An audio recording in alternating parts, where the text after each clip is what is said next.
Kansas City Sports Update Studios. Welcome to Kingdom Radio, where we talk about all things Kansas City Chiefs. Brought to you by Arrowhead Update. Join Kris and Richard on iHeartRadio, Apple Podcasts, Google Podcasts, Spotify, Spreaker, Player FM, CastBox, and all third-party applications. Check us out on Facebook platforms such as Kansas City Sports Update and Arrowhead Update. And if you cannot find us there, Google or search Kingdom Radio and Kansas City Chiefs, and you will find us. Welcome to the Kingdom. Kingdom.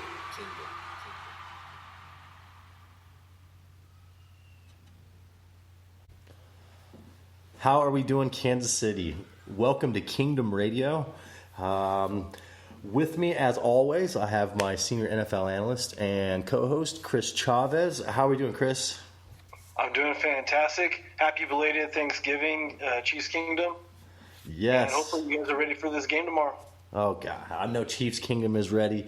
You're ready. I'm ready. And, yes, happy belated Thanksgiving, Kansas City. We did not get a show in before Thanksgiving, but we are here today, and we are on the eve of the Chiefs versus the Raiders. And as everybody knows, we are Raider haters here in Kansas City, and Raiders Week is about as loyal and diehard as it could possibly get. This is more than just a game. This is a rivalry. This is some deep-hated blood between the Chiefs and the Raiders. And, that's one of the games that we look forward to every season. If we can sweep the Raiders, that's a victory, for the Kansas City Chiefs overall for the season. So, Kris, to start out with, let me ask you what does Raider Week mean to you as a Chiefs fan? It just means a chance for me to talk trash to all of my Raider fan friends and definitely do a little bit of hating, more so than usual. Hey, well, I'll tell you this. It's better for, the Chiefs. Look, it's perfect to do it now because we're on a 4-game winning streak against the Raiders, and we lead the overall series 67-53-2. So I will say we have room to talk trash. We do. I feel like the Raider Nation should give Chiefs Kingdom the respect that they deserve. But to ask something like that from a place like that, we're not going to get that in return. There's disrespect there. We hate the Raiders. Chiefs Kingdom, we hate the Raiders. And tomorrow, this war is bigger than a game. It's a war. And this war is going to take place at Arrowhead-Stadium. And I think this is gonna be a great game. This is the healthiest Chiefs team that we have seen in 2019. And I think that we're going to see a lot of Tyreek Hill and Patrick Mahomes. I think that, look, how many games have Tyreek Hill and Patrick Mahomes, played this season, Kris? Was it like maybe 3 games, 2.5 games? Yeah, I want to say 3 or maybe 4 games total. I mean, and that's something that, look, he's healthy. Tyreek Hill is healthy. Patrick Mahomes is healthy. This is the healthiest either of those two have been all season long. And I'm excited to see this game tomorrow. So, look, Kris, we're going to take a walk around the NFL here real quick, and we're going to touch base on these Thanksgiving games along with the Raiders' loss to really put us in the driver's seat, to have control of our own destiny here. So let's take a walk around the NFL. This is Around the NFL, brought to you by Pizza Shop Plat City. Go grab yourself a butcher block. Best meat lovers in Kansas City. Pizza Shop Plat City, proud sponsor of Kingdom Radio. Pizza Shop Plat City.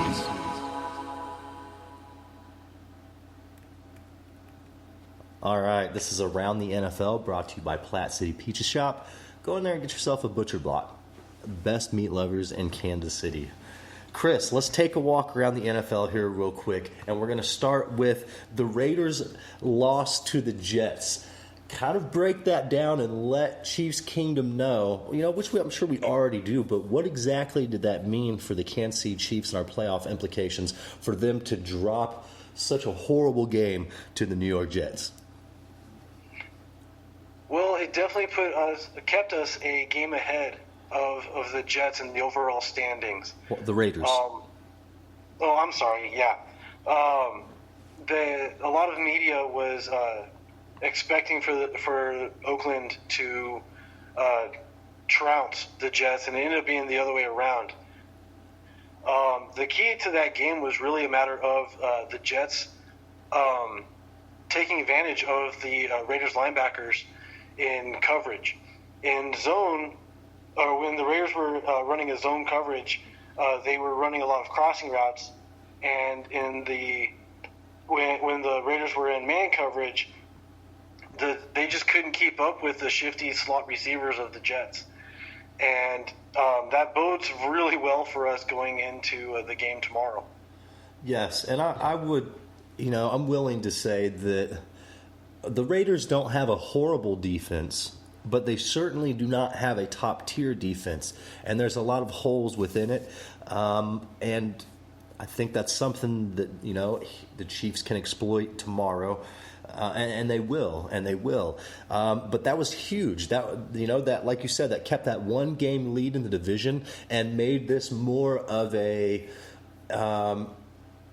Look, it's not as important as it would have been as if the Raiders beat the Jets, but at the same time, this is a huge game for the Chiefs, and we really need to take home a victory. But I don't think we're going to have any problems.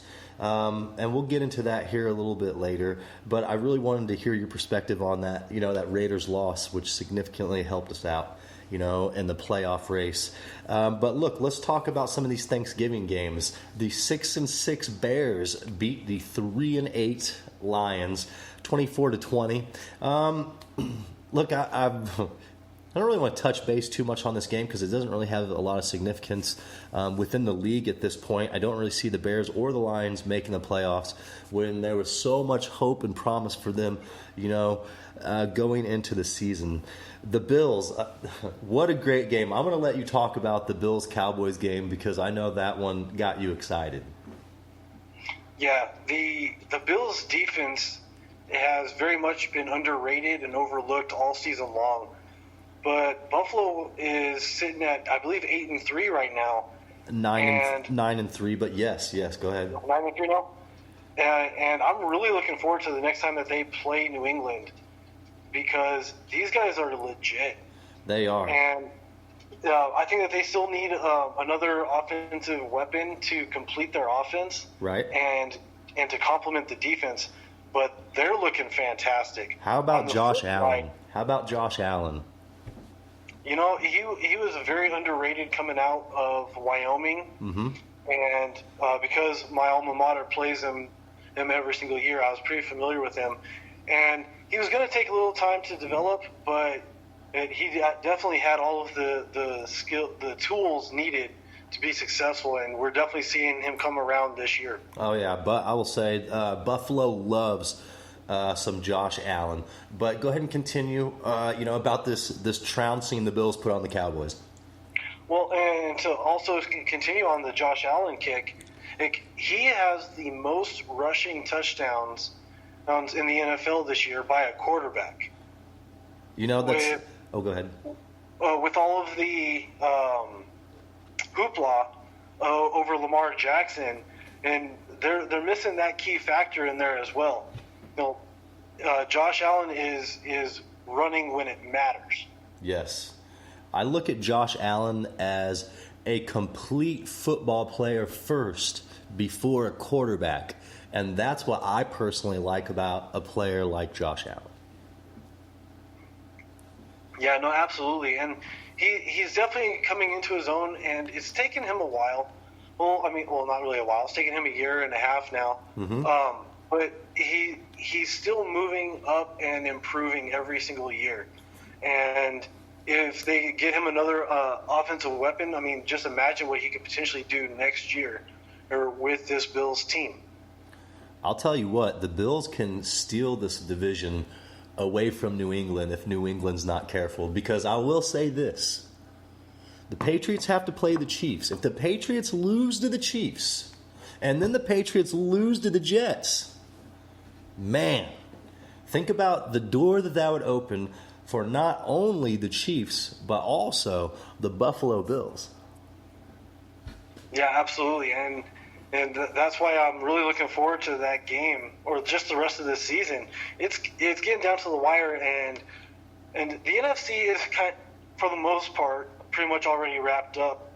The AFC on the other side, right? It's really intriguing as to how this is all going to play out and who's going to be where in which playoff ranking and who's going to be playing who. It's going to be really exciting. 5 weeks left here in the season. Well, we'll get into that here in a little bit, but I gotta bring you back to the Bills-Cowboys game and have you finish, telling us about the Bills-Cowboys game. On the flip side, Dallas continues to lose to teams that have a 500 or better winning percentage. Jason Garrett looked absolutely outmatched in this game. He almost stepped into this game with almost no game plan. It was a rather ugly showing by the Dallas Cowboys. And you could see the fury on Jerry Jones' face, because here's the thing, is you have a Dallas Cowboys team that really has a talented roster, and they should be, in a playoff hunt right now instead of fighting for their season. And to be honest with you, I feel like this is the dagger, for the Cowboys season, losing to the Bills in a fashion like that, on national television, and the most watched game since last year's Super Bowl. It was embarrassing for the Cowboys, and I'll have to say I enjoyed basically every minute of it. Yeah, no, it was rather entertaining watching the Cowboys squirm against the Bills. 26-15. I'll tell you what, as crazy as it sounds, the 15 actually sounds better than the game really was. For the longest time it was 26-7, and it just, or 8, whatever it was. But yeah, it was a complete blowout, and I love seeing every second of it. And did you actually see on social media some of the Buffalo Bills players mocking Zeke and Dak and the whole, feed me thing that Zeke does when he busts off a huge run? Yeah, and I also saw another player, and the name escapes me at the moment, but he was mimicking Dak Prescott's pregame ritual with his little hip swivel, hip thrust that he does. Oh, yeah. Loosen up the hips. All right, so look, the Bills shellacked the Cowboys 26-15. Yes, I used the word shellacked. Look, we're going to move on to the later game on Thanksgiving Day, and I'm going to go ahead and call this game the onside kick game of the century. The Saints beat the Falcons 26-18, but it absolutely was a game that the Falcons should have never been in. It was just like the Bills-Cowboys game, all the way through all 3 quarters, and then midway through the 4th quarter, I believe it was the Saints 26 and the Falcons 7. Something like that, or 8. I'm not even sure how it all worked out, but kind of explain this game a little bit, Chris, because this was an odd game, and the Falcons could have won this game down 2.5 scores with 3 minutes left in the game. Kind of tell us about this crazy game and how it ended. Yeah, Atlanta ended up scoring, and then on the ensuing kickoff, they nailed a onside kick. Well, they recovered the onside kick, and then brought it down, scored again, and then attempted another onside kick. On this one, they failed, but they had already hit one or recovered one earlier in the game as well, and it was really intriguing. Based on percentages, it was interesting to see Atlanta attempt 3 in a game and recover 2 of them. Because percentage-wise, based on the new rules that they have this year, their onside kicks are being recovered less than 10% of the time. And to get 2 in one game, that's pretty impressive. I have to agree. And 1 got called back. They actually got 3, and 1 got called back. So, just the impression that the Falcons left on the entire league, they're probably the scariest onside kick team in the last decade. Yeah. So, But look, they still lost the game. They gave it an effort, and look, they really had a chance to tie this game up. If things would have fell in the Falcons' direction, there on that last drive, they could have tied the game up. And so that was an interesting turn of events. And that was that Thanksgiving Day lineup was probably the best football I've seen in a while. Yeah, it really was fantastic. Even the Detroit-Chicago game, seeing a third, fourth string quarterback come out of nowhere and on his first completed pass throw a 75-yard bomb to Kenny Golladay. That was awesome. It was rather interesting. It was awesome. Honestly, it was a fun day of football, especially having all the family around. There wasn't a boring game all day long. And there were some favorable wins. I really liked a lot of the outcomes of these games. It was fun. It was fun. So look, let's go ahead and let's move on from around the NFL.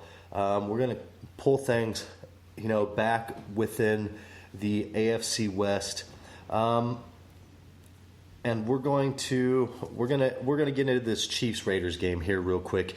And this is a game where, and you sent me this article, Kris, and we're going to talk about this straight out of the gate with this game. It appears that Darwin Thompson, as we like to call him D-Train, is finally going to get the playing time that he deserves. And I know Andy Reid broke down the reasons, and Eric Bieniemy broke down the reasons why he hasn't seen the field as much as players that have earned their role on the team. But we're going to see some Darwin Thompson here against the Raiders. What does that mean for the Chiefs, Kris? And in your words, what is Darwin Thompson going to bring to the table? Because I feel like he has that spark like Kareem Hunt did. What do you think, Kris? I think he's going to bring some excitement. If he can get some consecutive carries, he's definitely going to bring some excitement. He's going to be a home run threat anytime that he touches the ball. He's extremely shifty. He's extremely fast, as we all should have all seen in preseason. And I think a lot of teams are overlooking his strength because the guy, for his quote-unquote small size, is really strong. He is. And he has no problem laying out some wood on some blitzing linebackers. And I feel like he could be an all-around complete back for the Chiefs. And I think it's time the Chiefs give him his opportunity because, like he showed in preseason, when he had his opportunity, he took advantage of it. I cannot say that about Shady McCoy. I can't say that about Damian Williams, who is out this game, or Darrell Williams. And so here's the thing, especially with the Kansas City Chiefs, and we know this, next man up. And I feel like the commitment that the Kansas City Chiefs have had to Shady McCoy and Damian Williams has exceeded its limit. I'll put it that way. It's time for Thompson. It's been time. I feel like they should have brought him out before, but this might just be the energy and the juice that the Kansas City Chiefs need on offense to get us back in the right direction, because you bring that dimension back to the Chiefs. Look how effective it was with Kareem Hunt. Bring that element back to the Chiefs on an offense that's even more potent and back to its healthy, the healthiest it's been this season, and look out. Yeah, well, and as I've said all season long, I think that the Chiefs and Andy Reid were really trying to, quote-unquote, keep him under wraps and keep him healthy for this end-of-the-season push, especially given that we're going to be facing the Patriots, who we always have to outmatch. And I think that bringing in D-Train now is just going to be another chess move, another chess piece that Bill Belichick is going to have to worry about and game plan for, and puts more on his plate. Ooh, and also, he's not going to be able to have a whole lot of tape on him, at least up until this point. So it'll be interesting to see how much he's used in that. And I hate to jump ahead, but it'll be interesting to see how much he's used in the New England game, both now and in the playoffs. See, I love that too. I love that you brought that up because I've compared him to Kareem Hunt, and we're gonna make another comparison here. What team were we playing when Kareem Hunt had his breakout game? New England. Yes. So, your theory on that, I mean, granted, New England was our opening game that season, but still, they had no idea what Kareem Hunt was going to bring to the table. And I'll tell you one thing, they definitely didn't know how awesome of a receiving back Kareem Hunt was until about midway through the game. But this is, yes, I love the way you're looking at this, and you're right. So let me ask you this then, Kris. With everything that you just put on the table, would you say that it's a strong possibility that Darwin Thompson will see limited playing time against the Raiders and then will be our featured back there when we play the Patriots? I don't think that he sees limited time. I think that he is going to need to get a significant amount of snaps. Not necessarily like starter snaps, but he needs to get a good amount because it's going to be very important for him to see the speed of the NFL game. Mm-hmm. And the preseason game is very different than regular season game. Right. And the Andy Reid and coaching staff are going to have to see how well he handles that game speed. And they've kind of worked him in a little bit here, a series there, but they haven't really given him more than one series, more than one or two plays in a row. I want to see him get 2 or 3 series, not even necessarily back-to-back, but throughout the course of the game, and get him more than just the dives right up the middle. Get him outside, get him on some screens, get him the ball in space, and let's see what he can do. Yeah, and I feel like this is a great game to do that against because I feel like one of the weaker places, on the Raiders' defense is the linebacking core, and we can greatly expose that, with a player like D-Train, and I don't feel I feel more confident with Darrell Williams than I do Damian Williams, but McCoy, I personally feel like he's done. I know he gave that nasty legged juke, which was awesome, in that last game and almost took it in for a touchdown. He did have a touchdown, but I guess my thing is we need an identity, and I feel like it's going to be Darwin Thompson. I think moving forward for sure into next year, I think that he's going to have a very huge role in our offense.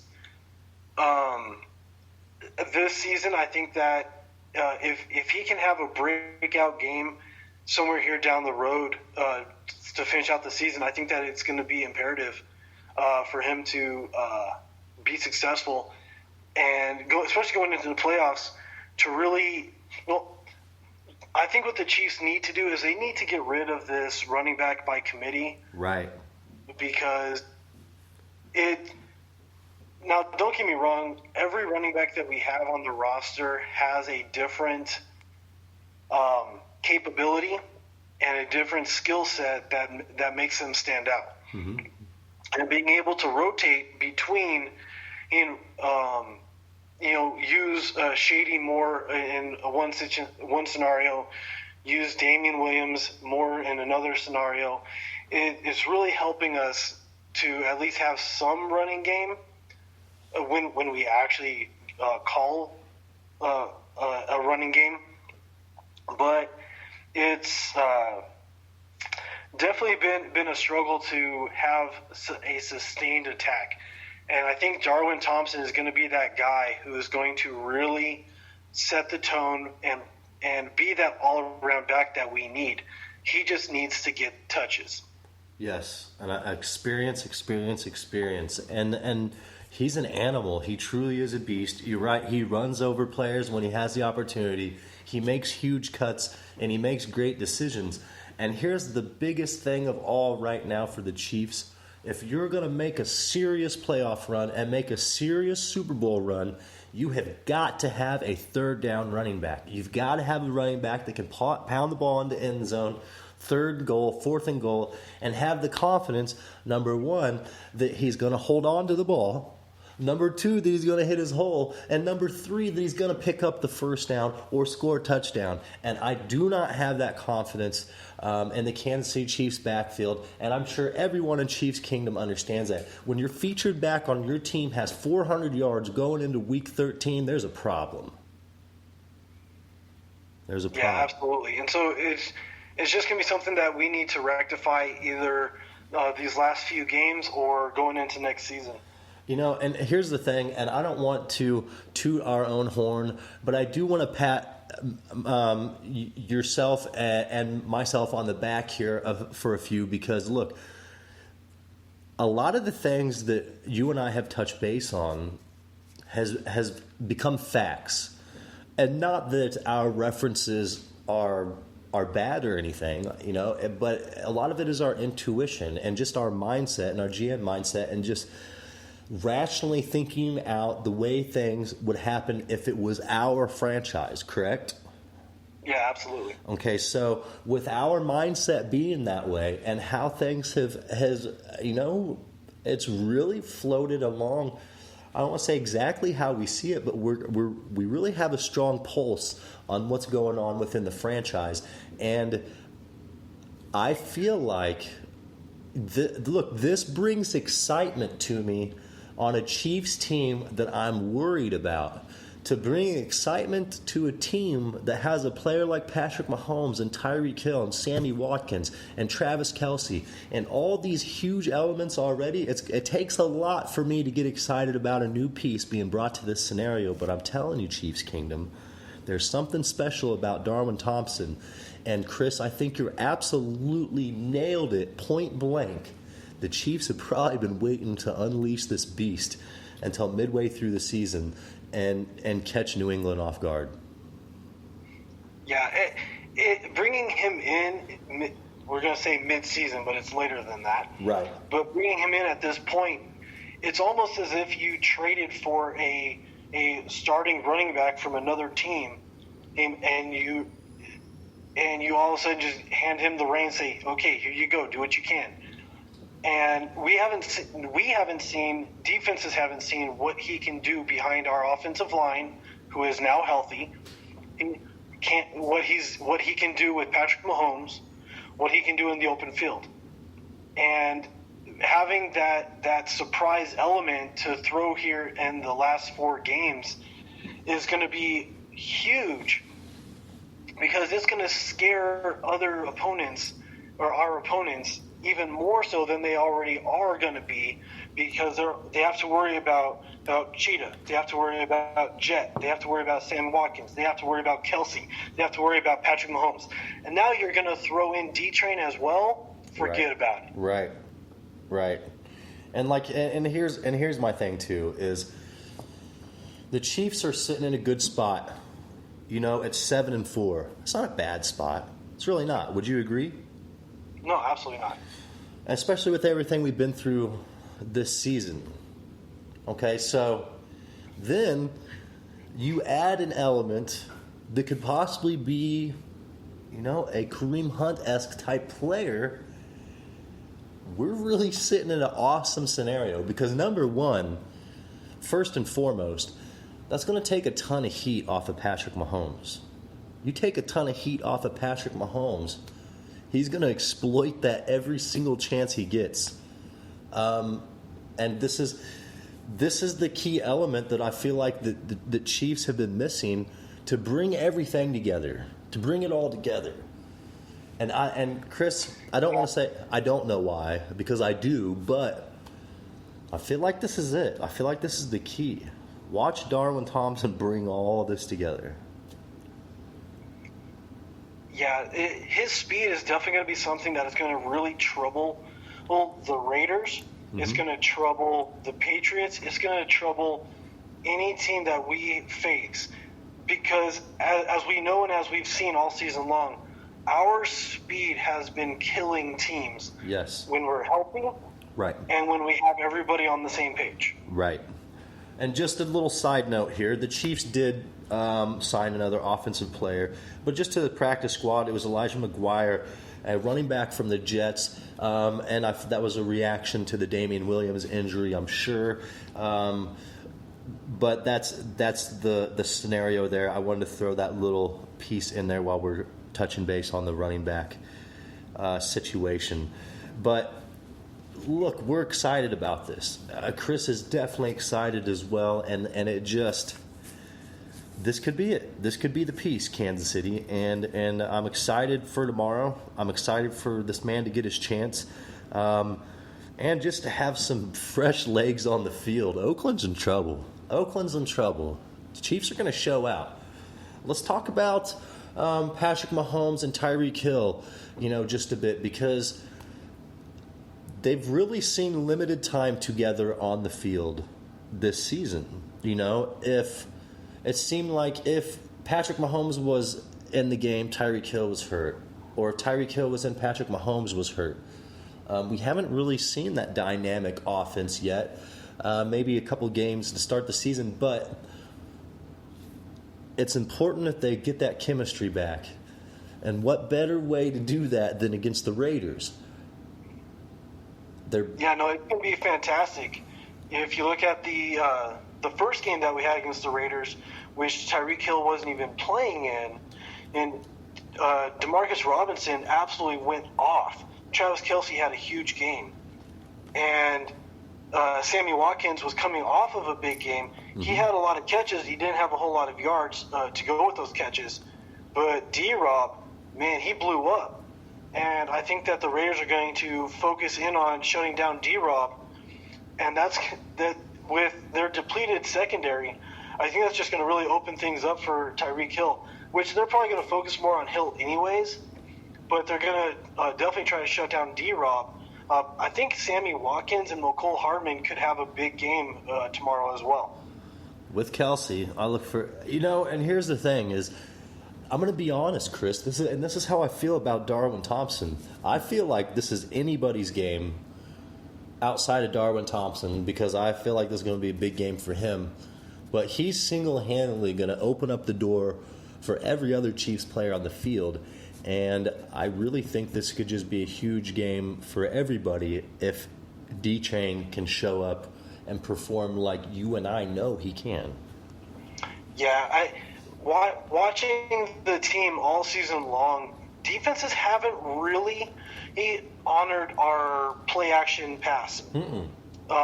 They just keep dropping back, and they say, okay, if you're going to run it, run it. We're going to take our chances, and we're going to guard against your throw game. And I think with D-Train in stepping up and having a big game, especially if he can have a big game in the first half, I think the second half is going to really open things up. It's going to make teams have to honor our play action, and they're going to have to step up against the run, and then we get to hit wide open receivers downfield on crossing routes and find the holes in the zones. It's going to be a lot of fun to watch if we get our running game going, because we absolutely are a one-dimensional team. And I've watched opposing defenses treat us as such, and honestly, I mean, why wouldn't they? Because our running game hasn't proven anything and really hasn't proven costly to any team thus far this season, and that is why I'm excited for Darwin Thompson.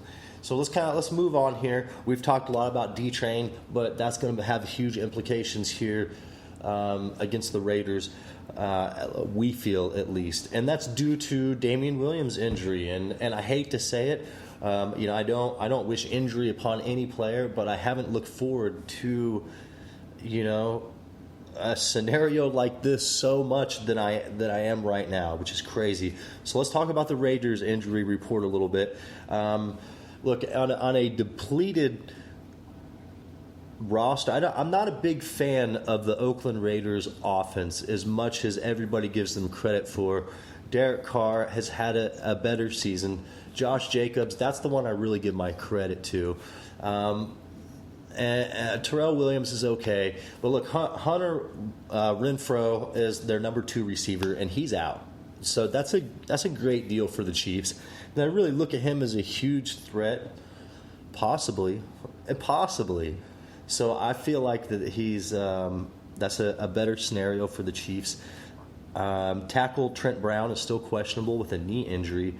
I feel like that could really free some things up for our defensive line.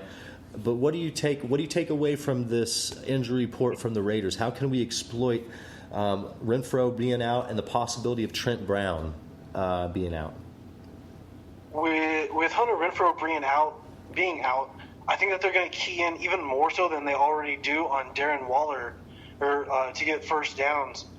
Tyrell Williams has been a little bit more of a big play wide receiver as opposed to a first down guy, a move the six sort of guy. Darren Waller is going to be the guy who's going to be catching the ball and getting into the open field. In the first one we faced them, he only had 6 catches for 63 yards, and by comparison, against all the other games, that was basically our equivalency of shutting him down. Right. He absolutely got his catches, but he didn't have big yards to go with it. Tyrell Williams, same thing, 5 catches, 46 yards. And that was when our secondary, we still had some questions about him.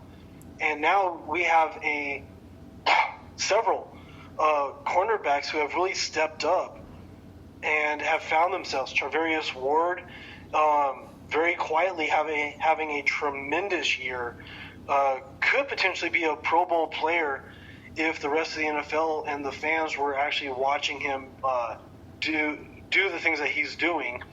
And Mo Claiborne has come in, and we haven't really heard his name called a lot because the quarterbacks aren't throwing at him. And then Fenton has really stepped up, and then we get Fuller back off the injury. We've got a very good secondary here that I think is going to really trouble little Derek Carr, which another thing I want to throw out there really quickly, Derek Carr is 0-4 in games that have a sub-40 temperature. Oh, nice. And he's only completed 51% of his passes. And I think that the temperature of the game is going to be a huge factor in and how badly we end up beating the Oakland Raiders. Hey, and that's great. The weather at Arrowhead, going into winter, really affects teams like the Raiders and some of these and the Chargers, and it's more of I feel like that's when home field advantage is at its richest. In Kansas City is in the elements.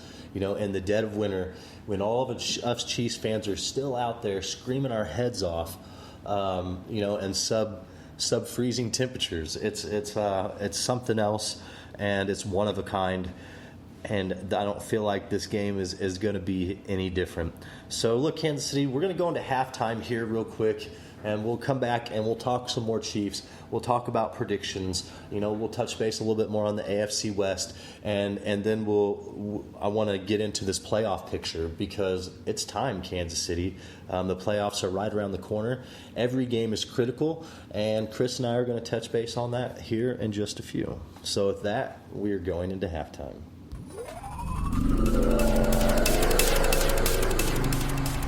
Kansas City, it is halftime. Thank you for tuning in to Kingdom Radio. We will